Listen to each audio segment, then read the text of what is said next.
Il était régulièrement décrit comme insatisfait, bougon, incompris. Le prince Henrik de Danemark, époux de la reine Margrethe II, a souvent fait la une de la presse. Pour de mauvaises raisons. Alors que la cour danoise se déchire suite à la décision fracassante de Margrethe II de retirer leur titre de prince et princesse à 4 de ses 8 petits-enfants, l'époux de la reine, aujourd'hui disparu, aurait sans nul doute pris la parole et ajouté son petit grain de sel. Des confidences à son image, brute, sincère et sans tabou. Quitte à faire fulminer la reine en coulisses. Mais cette dernière y était habituée. Toute sa vie, elle a dû gérer un mari colérique et contrarié. La reine ne lui a jamais donné ce qu'il voulait vraiment. L'égalité et un titre plus prestigieux. Jusqu'à la fin, le prince Henrik a exprimé sa frustration quant à sa place dans la famille royale. Il avait le sentiment d'être traité injustement, confie le journaliste de B. T. Jacob Enel Jensen, un homme qui ne cesse jamais contenté d'être prince. Non, il voulait être roi. Coup de foudre à Londres mardi 13 février. 23h18. Château de Fredensborg au Danemark. Son Altesse royale le prince Henrik vient de rendre son dernier souffle à l'âge de 83 ans. L'époux de la reine est mort entouré de ses 2 fils, Frédéric et Joachim, et de la reine Margrethe II. Ses obsèques sont célébrées dans l'intimité, puis la moitié de ses cendres est dispersée en mer, l'autre inhumée dans une urne sur le domaine du château de Fredensborg. Pas de funérailles nationales pour l'époux de la reine, ni d'inhumation dans la nécropole royale de la cathédrale de Roskilde. Tel était le souhait du prince Henrik. Son dernier coup d'éclat. Henri de Laborde de Montpezat est né en France, et plus précisément à Talence en Gironde. Le jeune homme passe ses premières années au Vietnam où ses parents sont planteurs.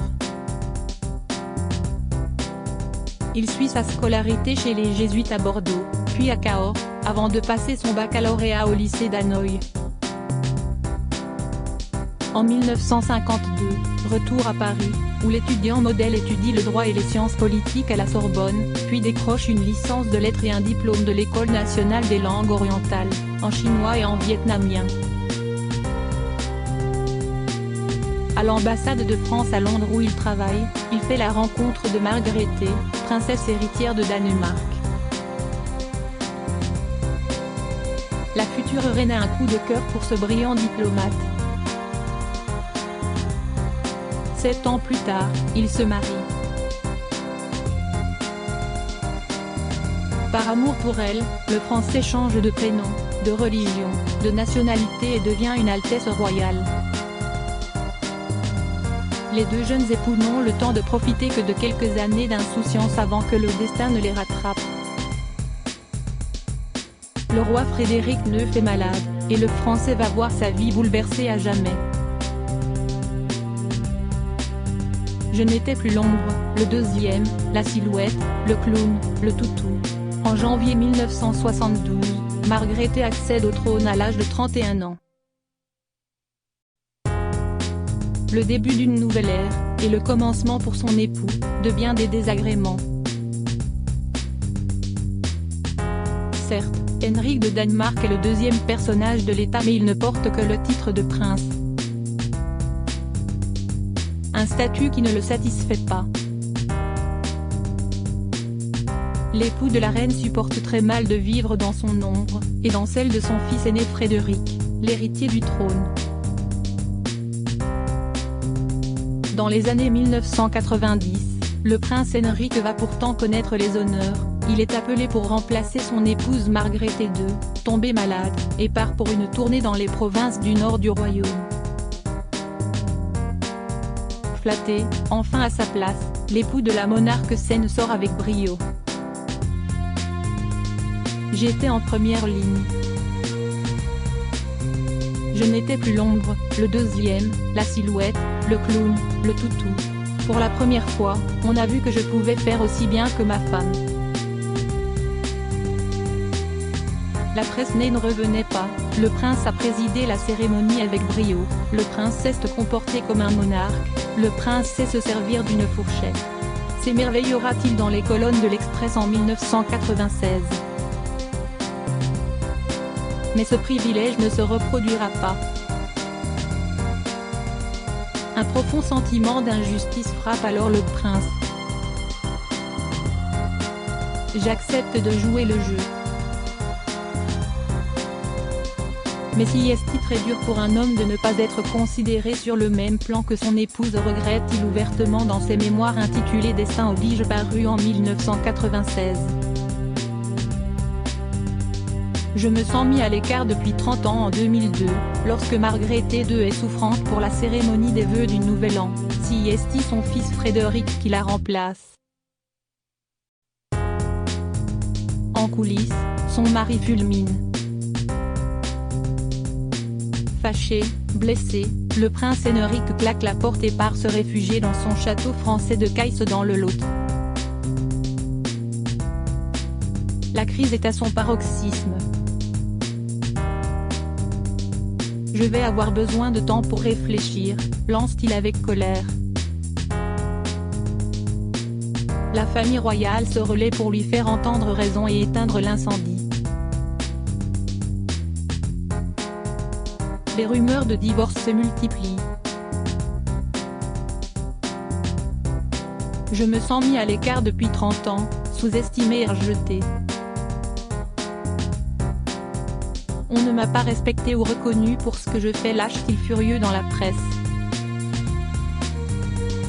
Une fois calmé, le prince reprendra cette place qui lui était attribuée, dans l'ombre de son épouse, qui assurait à qui voulait l'entendre, sans lui je ne serais qu'une demi-reine.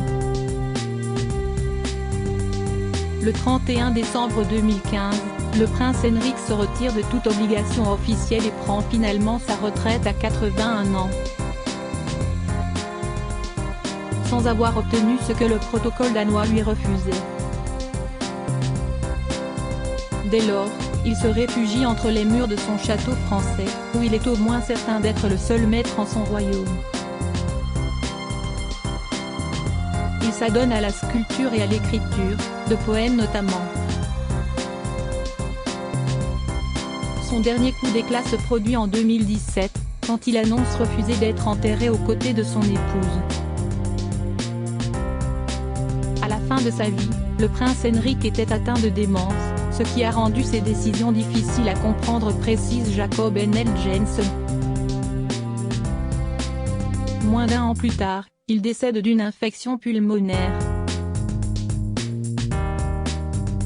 Henrik de Danemark, un papy gâteau. Le peuple danois a eu du mal à l'accepter au départ.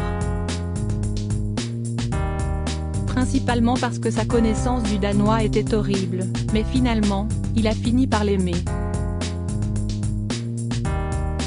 De nombreuses personnes, formant de longues files d'attente, se sont rendues à Copenhague pour lui rendre hommage lorsqu'il est décédé en février 2018, se souvient le journaliste danois.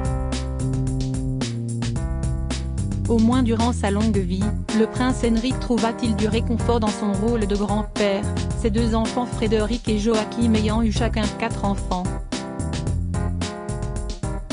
Le prince Henrik était très proche de ses 2 fils, et surtout de ses petits-enfants. Très famille, le patriarche aurait été sûrement peiné d'assister à la crise qui divise actuellement le royaume et la guerre que se livrent ses 2 fils. À coup sûr, il aurait tenté de désamorcer la situation et de réunir la famille. S'il avait été en bonne santé et vivant aujourd'hui, je pense qu'il aurait aidé la famille à surmonter les difficultés qu'elle traverse. Le prince Henrik n'avait-il pas ressenti ce que le prince Joachim endure aujourd'hui, être l'éternel numéro 2 ? Crédit photo, @bestimage direction artistique Gala.